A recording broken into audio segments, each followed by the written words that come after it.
Well, it's a great day, and it's a great day to be in love with somebody that's in love with you. Good day to everybody. I'm John Godbolt. And I'm Vertel Godbolt. And this is Partners in Marriage, where we still believe that marriage is not a destination, but it's a journey of love. I just want to get you started today because this is part 4 with the family, talking, chatting, talking about things that are important to us. And we got a final topic today about what are some hard lessons that you learned together.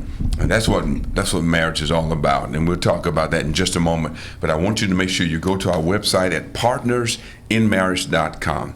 And if your relationship is in some kind of turmoil, hey, look, we're willing to help you out. Just go to the website, hit that little button that says my relationship needs help, and it will take you through the process, and you'll be able to sign up. We can get you online and talk with you either in person, on Zoom. I don't like doing telephone calls, but if you have to do that, we'll do it. I like face-to-face expression. Okay, so again, that's partners with an S in marriage.com. So again, the family's here. Terrence and Jocelyn coming up on 30 years of marriage. Great to have you back one more time. And we got Royville and Crystal coming up on 17 years of marriage. I almost said 18. 17 years of marriage. And of course, my wife and I on 52 years, coming up on 52 years of marriage. And I'm excited about having a friend and a partner. We'll talk more about those parts later. Let's get into our last topic for this presentation. We've done 3. This is 4, and we're talking about some hard lessons that you've learned. And we'll talk about ours last and let you all start first. So take us there, Roy and Chris. Give us a hard lesson you've learned together. Well, one of the hard lessons that I think we've learned together in our going on 17 years is just because you have good credit don't mean you need to get it. That's right. Drop the mic. Facts. We have, Royville has been great about, if I ask for it, he'll try to provide it. I might say, I want a new car. And I do want a new car, but it doesn't mean I need a new car. We have learned the harder way, or we are learning, just because you can get it don't mean, and just because you want it don't mean you need to get it. Just because you got good credit don't mean you need to get it. Wow, that's a good lesson right there. When you start talking about money, and do you guys have a problem with other folk seeing them with something new and it kind of gets on you like, I might want to get that? It's not a problem. Not even that. No. You had to give a car back, you know. Oh, that part. One time I wanted a car. It was a Kia Optima. It's very nice. Like, I like to have nice things. But we got a Kia Optima Sports, bucket seats. I don't know why I got that car. I wanted it. And he didn't even give me long enough time to really think about it. He was like, okay, let's go get it. I got the car, and it was like, no, we don't need this car. We had 2 kids, car seats. So we really couldn't move up. We had to voluntary repo it. That was not a good feeling. It's right on my credit. Yes. Our credit. And we didn't know. So it was almost like we didn't know. Jumping off it just because you can get it. So it wasn't good. That's good. A long time to clean that up. Yes. Yeah, that's good. T, what about you and baby girl? How long is this session? Right. So many things. Yeah, it's a lot. But since we only have a little bit of time, I'm going to piggyback on what Royville and Crystal said. We might need to do a 5. Yeah. On the same topic. Do not spend money before you get it. So, what I mean by that is, if you see something that you like, for instance, I know I did a workshop and I know I'm gonna make X amount of money. I know it's coming. I ain't got it yet, but I get it in 2 weeks. Yeah. And Jocelyn and I go to the mall and I see a nice suit I like, and she sees something she likes, and we go ahead and buy it on a credit card. So from the time we buy it on a credit card to the time I get that money, something else has happened that's going to require me to use the money that I was waiting on. That is of more importance than what we purchased at the store. So yeah, don't spend money before you get it. Isn't that amazing how we think we can do that and get away with it, and then a tire busts, or that something happens on a roof, or there's a leak, in that This water. old building. In the old building too, but especially a hot water heater, that thing will get you and with no warning. Yes, there it is. But that's interesting. What's the hard lesson I think we learned together? I think all of ours must be finances. Right. You know, because we didn't have much. Yeah.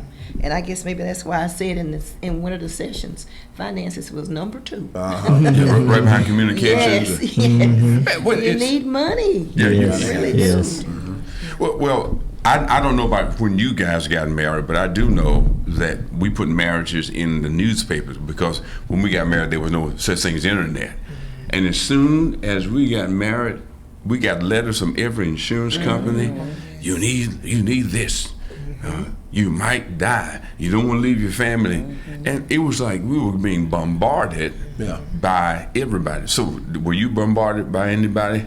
Well, we've gotten in the habit now of paying off. We're trying to get out of debt, and Okay. every time we'll pay things off, we get credit card. You know, people send you this Capital One. Da, da, da, da. You've been pre-approved for $10,000, and we just say, snip, cut it up. We rip up everything and throw it in the trash. It's like when they see that you're trying to climb out of debt, they want to give you more to keep Right. you in it. So yeah, we're like, no, thank you. I think one of the greatest things that we have done to solve that situation was Dave Ramsey.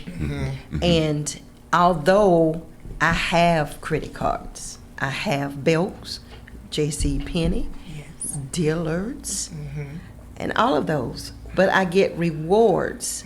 But what I do is I go to the store, I put it on the card, and then I stand at the register and pay it. Or when I get home, I have bill pay on all those cards. Then I go and pay it on bill pay. So when the bill comes, it's zero. Yeah. And so when you do that, because if you can't pay for it, then you really can't afford it. So that has been a big help for me. And we do the same thing with gas. Gas is ridiculously high, especially if you have 3 vehicles, you know? Yeah. And so you got to fill them up once a week. So I have a BJ's card.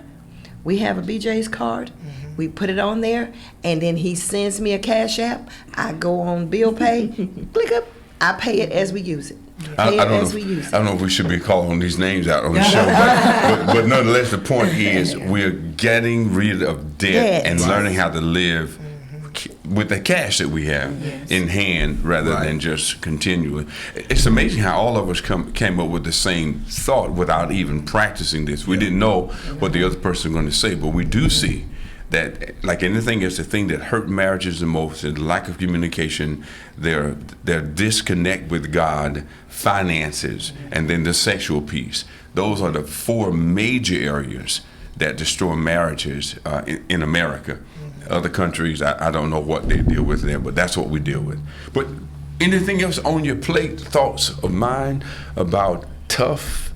And how do you claw out of that? I think that's a good question. How are you clawing out of that when you recognized that was an issue for you?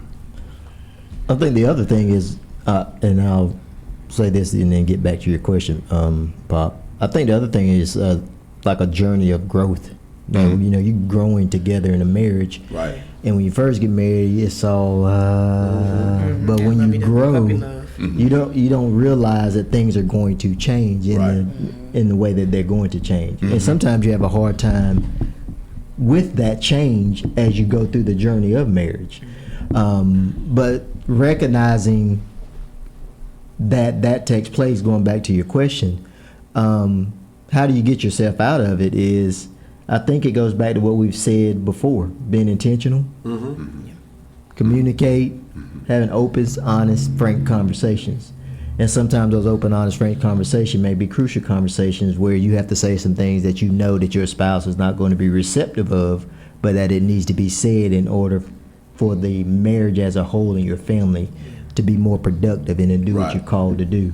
And realizing that even if you make a plan, if you make a plan, don't mean that plan is going to come to fruition. No matter how long you sit down and think it out, mark it out, go back to it, it's all about timing. That's true. Yeah. And so whatever the timing is that God has is when it's going to come to fruition. And that was a hard lesson for me, because I say it all the time. I say, man, I make plans for everything. I try to be Right. Yeah. And it just ain't happening. And I finally realized it's all in the timing of God. When my brother and I were coaching together and come up with a play, we have a play, but we always say, now, this doesn't work. If they block this way, you got an opening over here. So a lot of times that's what has to happen when you're clawing your way out. Right. You make plans, but you also got to have an option, because if the chances are to go wrong, it will go wrong. It will be challenged, and you just have to make up your mind, we're going to find a way out of this. And communicating is the key. And I think it's paramount too to be said, especially since it's going to be on the internet, that pay your tithe. Oh yeah. Take care. Pay your tithe, because Yes. I am a firm believer that God really smiles on you when you do what you're supposed to do. Absolutely. It's kind of like our motto: do what you can, do what's possible, and then watch God intervene for you and do things. And I think He enjoys surprising you. Oh, definitely. Oh, yeah. Yeah. Absolutely. He'll just give you a sweet surprise. Agree with that wholeheartedly. And Yes. one last thing I think we need to add to all of this to climb out of things is have fun. Yeah. Create memories together. Like Yes. literally, like do things that bring joy to your family, to your spouse.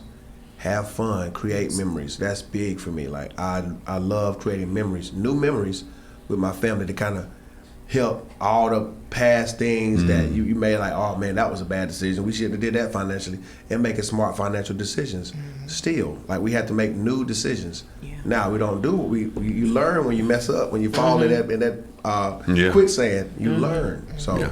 make new memories, make better financial decisions, and have fun.